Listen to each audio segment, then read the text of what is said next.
Well, good day, viewers, and here we are at Knowles Garden Tractors and Firewood again today, and it's a nice looking day out. still kind of windy, but supposed to be sunny all day with a blistering hot temperature of 8 degrees Celsius. Good hibernation weather. Anyway, we're hibernating in the garage again like we normally do, so I said I was going to take a break from the John Deere, but I can't seem to, I guess. So anyway, I'll show you a few things here that I'm doing around here without getting you too dizzy. I don't have the remote mic on yet, so I might put it on after. But anyway, just a quick little start up here, and we'll see how things are going. So I'm kind of on to the... I got some more information from Joseph, and I've checked that, and it didn't seem to be anything wrong. So I'm kind of getting on to the guessing game now. So on my part, there won't be any more expert diagnosis. It's all on to the guessing game now. But I'm sure, I don't mean the information I get from people is not expert, because it is. Anybody that gives me information is expert information, that's for sure. Just my diagnosis has gone from expert to guessing. Anyway, another thing that Joseph suggested, I'm kind of taking it a little bit further maybe. I do have a good ground between the regulator and the battery, but it's not that great between the regulator and the engine. So I'm kind of looking at that at the moment, and I've got the cable off the the negative post over there. I'm going to clean up the negative post wires on each end. Yeah, okay. And I've got this little tiny green wire here. I know it's not that big, but it's green anyway, indicating ground. We've got two things there, so I'm going to solder those two things onto that wire. And there we go, making it dizzy again. And then we're going to attach it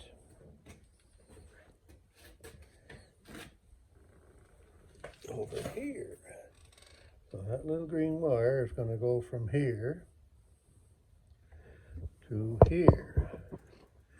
And this is where this wire goes from here to here.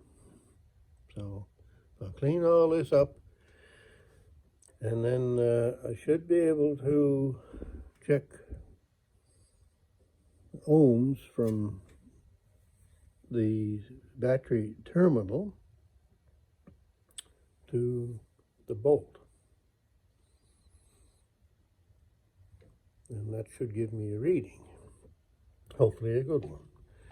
So I've been kind of using that ohms business lately now instead of just continuity. It seems to be the thing to do, I guess. Although I always used to kind of go just by continuity, but apparently you can have continuity and still have resistance. So anyway, that's what I'm up to. I might get to the bearing installed today, and I might not. The other thing I want to do today, because of the weather that's coming, I want to get the the little Sears tractor out and just do a little more grass cutting around the house and kind of ruffle up the leaves that are left and do that. So I want to do that this afternoon because it's sunny out, and that's going to be about the best day this week. It's supposed to get back to rain and cool temperatures and all that kind of stuff again. So anyway, I'll leave you at that for now, and I'll get back to you when I get a little further along here. Well, I did some more under here, and I got to take a break now. I want to go out and get the Sears tractor out of the building and go do a little bit of grass cutting. and get the battery out of that today. So I'm going to have to leave the John Deere for now. But I added a little ground wire from engine to frame. So with the lead on the bolt going through this wire all the way up around to here, and the other lead on the terminal, I was getting I'm pretty sure it was 0.2 ohms. And before I cleaned all this up too. I cleaned the wire here and cleaned all this up in here. So before I did that, I was getting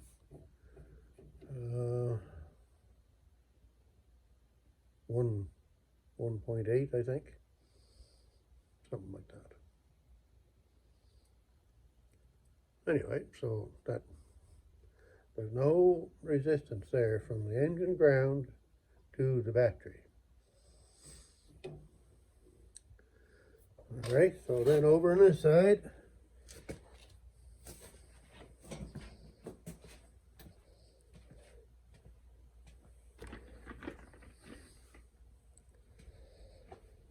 over here, I think I got about the same thing from the case right here to the battery terminal, not the cable part, right at the battery post. I think it was 0.2 or 0.3 there. And then I think from here to this bolt down here on the engine, I think it was 0.3 or something like that. So, and I think I checked it in between here and here, and it should be good because I'm getting good results from over everywhere else. And I also tested here to here, made sure that everything was I should have said ohms instead of voltage here at this part. On that, but it was good, as far as I can remember. Anyway, I just tried it, and it's still not really charging, but at least it got up to 13. 12.99, and then flashed 13. It stayed at 13, and then kind of flashed back to 12.99. So, anyway, we're still not up to where we want to be, that is for sure. So, the son is coming over tonight and bringing one of these with him. And the one of these came out of the 1971 MF7 that I use here to cut grass with. It, when it was new, had electric start. So the original engine would have had a charging system, and it would have had a starter on it.